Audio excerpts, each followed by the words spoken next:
Bonjour à tous, ici Grégory pour du Passeur Critique. Je suis là pour vous présenter la journée du 13 juin du Champs-Élysées Film Festival.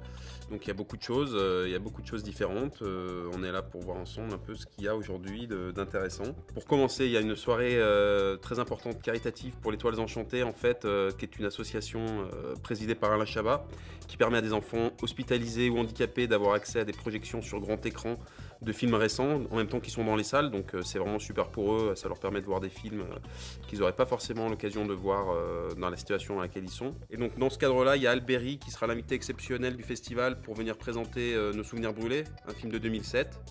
Donc n'hésitez pas à venir à la projection, c'est super important. Tous les bénéfices de la soirée seront reversés à l'association. Du côté des avant-premières françaises, il y a Grand Central avec Léa Seydoux et Tahar Rahim. C'est le second film de Rebecca Zlotowski qui avait sorti un film en 2009 qui s'appelait Belle Épine, qui était vraiment très réussi. Une très bonne surprise, un des meilleurs premiers films de cette année-là d'ailleurs. Ce film raconte une histoire d'amour sous fond de réacteur nucléaire, quelque chose d'assez étrange, assez surprenant. Le film a été présenté à Cannes, a été très bien reçu, donc je suppose qu'il vous plaira et qu'il sera très intéressant. Du côté des avant-premières internationales, il y a The Bay, qui est un film d'horreur de Barry Levinson. C'est assez surprenant de retrouver Barry Levinson sur ce projet, puisque c'est un réalisateur assez culte dans les années 80-90. On lui doit notamment Rain Man, succès planétaire.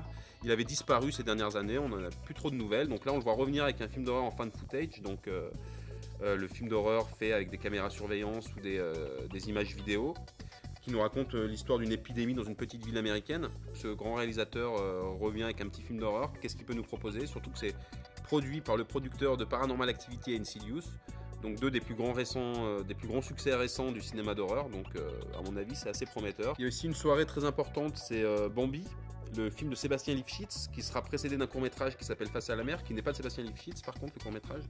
Mais Bambi de Sébastien Lifshitz, c'est un peu le prolongement de son documentaire sorti l'année dernière qui s'appelait Les Invisibles, qui nous racontait l'histoire de couples homosexuels, qui nous racontait un peu leurs histoires d'amour, comment ils ont découvert leur sexualité et tout ça.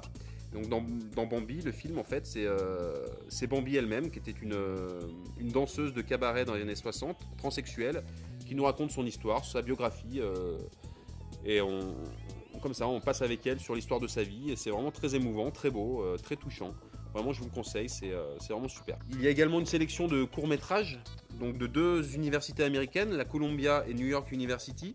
Donc chaque séance sera composée de 4 courts-métrages, présentés par certains des réalisateurs des courts-métrages. Donc ça peut être l'occasion de découvrir des nouveaux talents, de parler avec eux, de découvrir des nouvelles choses. Ça peut être sympa, c'est toujours intéressant. N'oublions surtout pas la compétition officielle. Il y a 2 films ce jour-là. Il y a I Am I de Jocelyn Town, qui est une émouvante histoire de famille, et également Blood Pressure de Sean Garrity, qui est plutôt là un thriller psychologique assez tendu.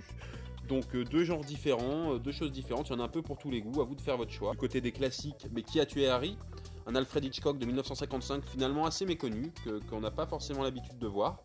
Il est présenté en copie neuve restaurée, donc c'est l'occasion de découvrir ou de redécouvrir le film dans de super conditions. Donc voilà, c'est tout bénef, c'est du tout bon. Donc voilà, Grégory pour le Passeur Critique. Retrouvez-moi sur le site du Passeur Critique, et puis retrouvez tout le programme du festival sur le site du festival. Et j'espère vous retrouver aux séances et qu'on puisse discuter des films et balasser autour de tout ça. Voilà, merci, au revoir.